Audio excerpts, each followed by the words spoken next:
ง่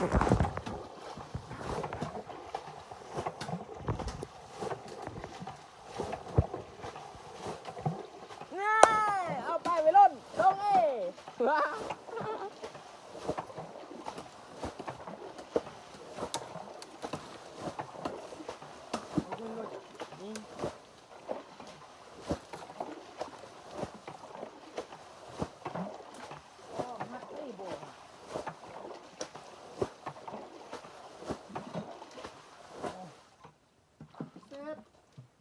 เฮ้ยเราเลี้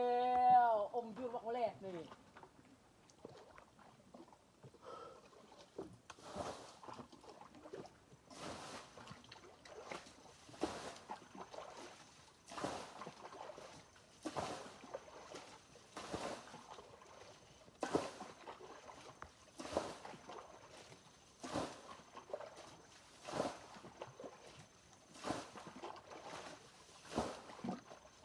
บอกตัวนี้แม่โอ้เพื่อนมันไม่โตแล้วเวลานี้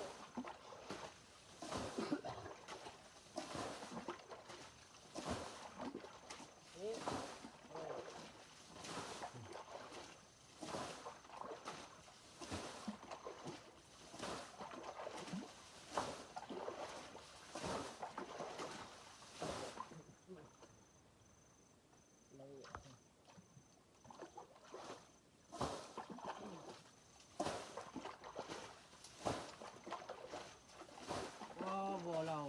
เติบอียาวอยู่ตัวนึงทางอันนี้กล้องคุณเลือก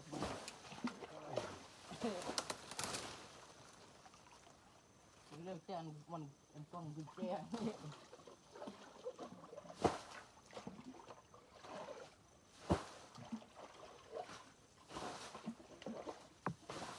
เจ้าดีเซ็ตมันหักแล้วจังหวะนี้ไง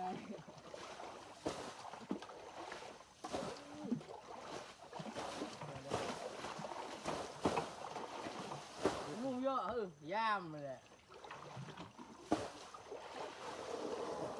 ไปเลย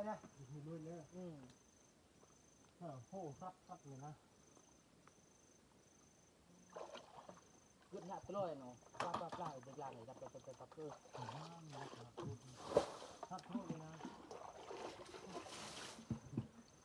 จะเขาอมได้ยัง